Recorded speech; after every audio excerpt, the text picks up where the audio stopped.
கைலாசத்திலிருந்து பகவான் பரமேஸ்வரன் பார்வதி அம்மையினுடைய தவச்சாலைக்கு வருகிறார்.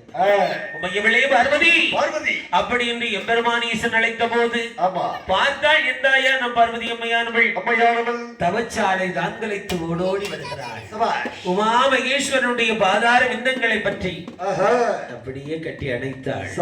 பார்த்தார் பகவான் பரமேஸ்வரன் உமையவளே பார்வதி எதற்காக இப்படி ஒரு தவநிலை, எதற்காக இப்படி ஒரு தவ கோலம் என்று பகவான் கேட்ட மாத்திரத்திலே பார்த்தால் எந்தாயான பார்வதி அம்மையானவள் ஆண்டவா பகவானே ஒரு சமயத்திலே உங்களுடைய படியிழப்பை பாவி நான் பரிசோதித்தேன் அல்லவா அதனாலும் பகவானே அது மட்டுமல்ல பகவானே எனக்கு கொடுத்தீர்கள் அல்லவா இரண்டாவது சாபம், அஷ்டகாளியர்களாக நீ பிறந்து பூலோக அவனியெல்லாம் ஆட்சி புரிய வேண்டும்.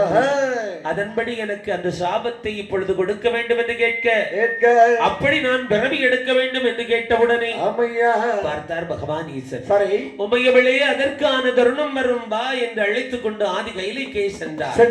அப்படி இருக்கட்டுமே, அப்படி கைலாச மலையிலே ஆண்டவன் பகவானும் பார்வதியும் இருக்க உலகத்தை பார்த்தோமையானால் எப்படிப்பட்ட நாடு என்று பார்த்தோமையானால் நாட்டினிலோ நல்ல நாடு நாவலர்கள் புகழும் நாடு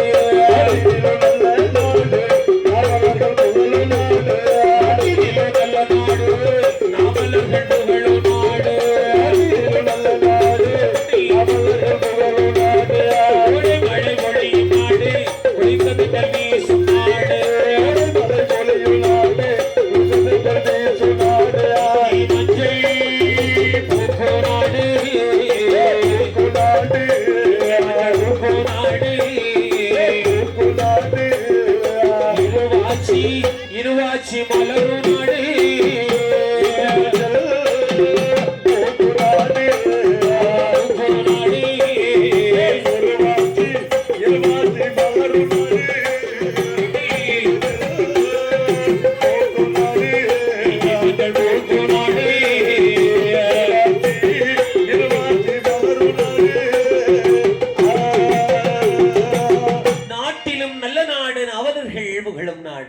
கோடைமலை ஒளியும் நாடு குளிர்ந்ததென்றல் வீசும் நாடு இஞ்சி மஞ்சள் பூக்கும் நாடு விஜயநகர் பட்டினம் சொல்லுவார்கள். விஜயநகர் பட்டினத்திலே சக்திவாழ் முனிவனாகப்பட்டவன் கடுமையான யாக வேள்வி நடத்தி கொண்டிருக்கின்றார். எதற்காக இந்த யாக வேள்வி? பகவானே பரமேஸ்வரா எனக்கு கிடைத்த ஜென்மாக்கள் போதும், இனிமேல் ஒரு ஜென்மா எனக்கு வேண்டாம் பகவானே, இனிமேலும் ஒரு பிறவி வேண்டாம் ஆண்டவா, முக்தி வரம் வேண்டி சக்திவாழ் மனிதனாகப்பட்டவன் கடுமையான யாகம் நடத்துகின்றார். அது சாதாரண யாகம் அல்ல. எப்படிப்பட்ட யாகம் என்று பார்த்தோமையானால் 64 சீடமார்களை வைத்து யாகத்தை நடத்துகின்றார். எப்படிப்பட்ட யாகம் என்று பார்த்தோமையானால் ஆழங்கள்ல குளியெடுத்து குளியெடுத்து அதில் விறகை தான் எடுக்கி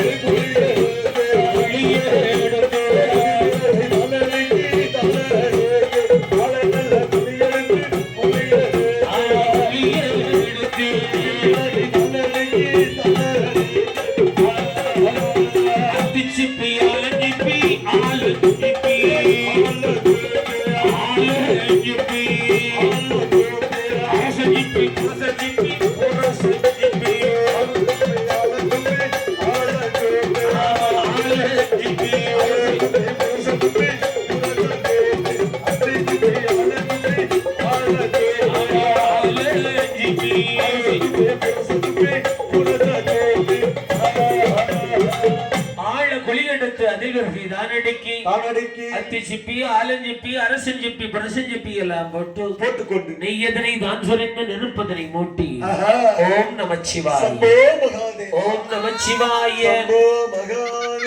சிவாய மந்திரத்தை உச்சரித்து சக்திவாழ் முனிவனுடைய யாக வேள்வியானது மளமளவென்று இருக்கின்றது. பகவானுடைய திருநாமத்தை சொல்லிக்கொண்டு அப்படியே யாகமானது வளர்கின்ற வேளையில்